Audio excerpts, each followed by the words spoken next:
issued by Minister Delroy Chuck regarding an alleged appointment to carry out the functions of the former political ombudsman within the Electoral Commission of Jamaica.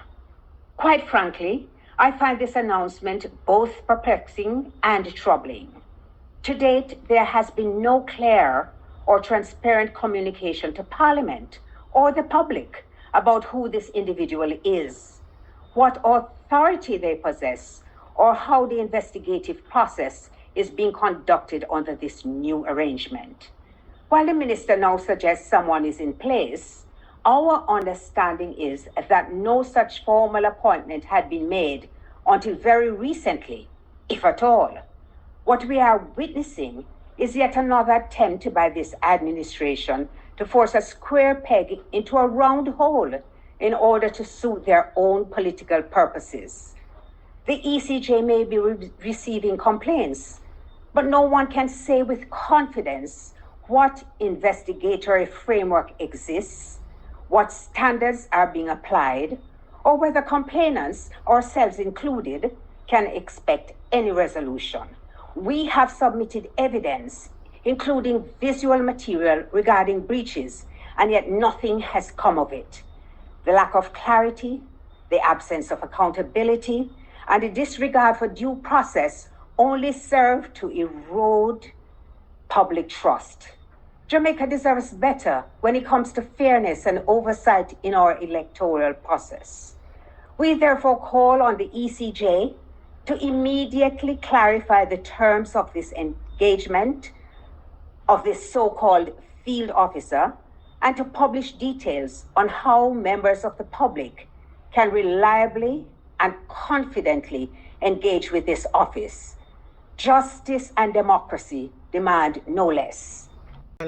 Welcome again to the channel, Life with Jennifer JM, and I'm your girl Auntie Jen. Now, as you're hearing the clip with Donna Scott Motley, and this has been a contention from the other day.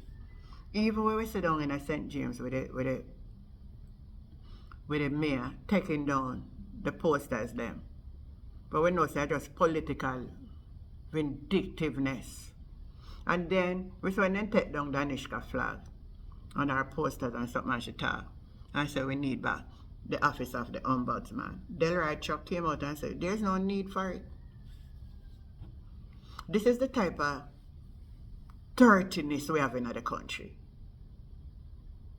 Dirtiness. Now, after all of that happened now, my people, my viewers, my friend and my subscriber, I say now, then claims say now, political ombudsman was in place. When was it in place and who put it in place? We don't know. Anyway, the article is saying flag, political ombudsman give Montego Bay May 6 deadline to explain removal of opposition campaign posters. I want to hear when my respondent say. So now they have the office of the political ombudsman. That's why you need an opposition for true, you know.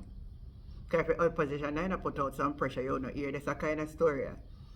Ask Mayor of Montego Bay, Richard Vernon, for a written explanation outlining the basis on which campaign posters of prospective candidate for the opposition party has been removed by the St. James Municipal Corporation in a letter signed by Chairman of the Electoral Commission of Jamaica, Earl Jarrett, whose office assumed the role in 24. Vernon was asked to do so by May 6, following a complaint filed by the opposition People's National Party.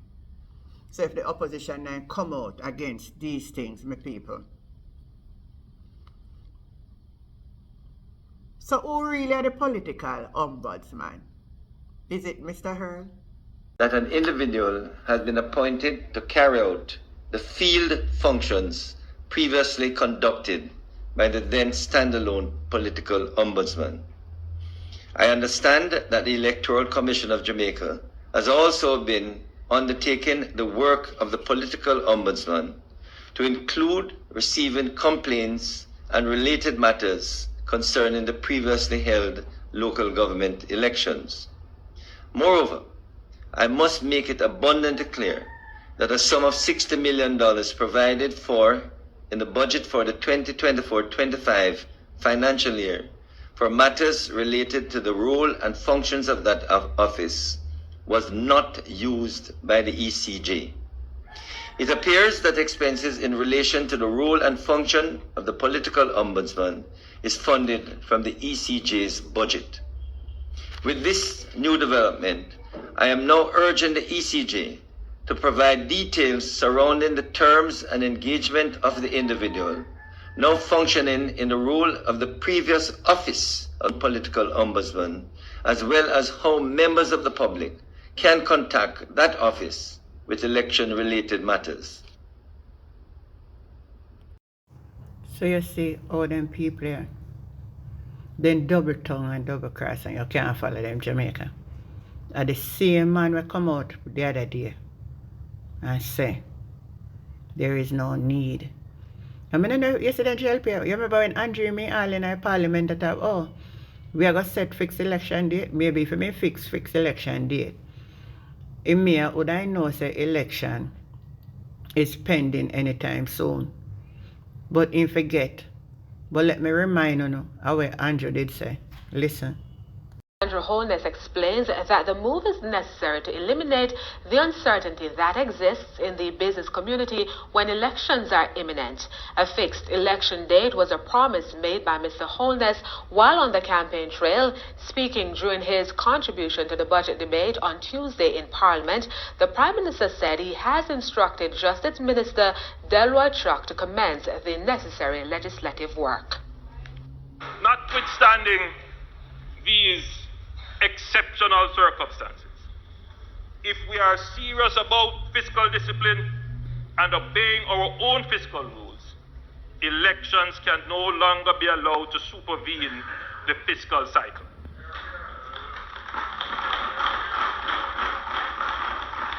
Neither should the country be disrupted by protracted periods of uncertainty, mobilizing, demobilizing, and then mobilizing again according to political expediency. This comes at a significant cost to businesses and delays the growth agenda. The experience underscores the reason why Jamaica must move to a fixed election date.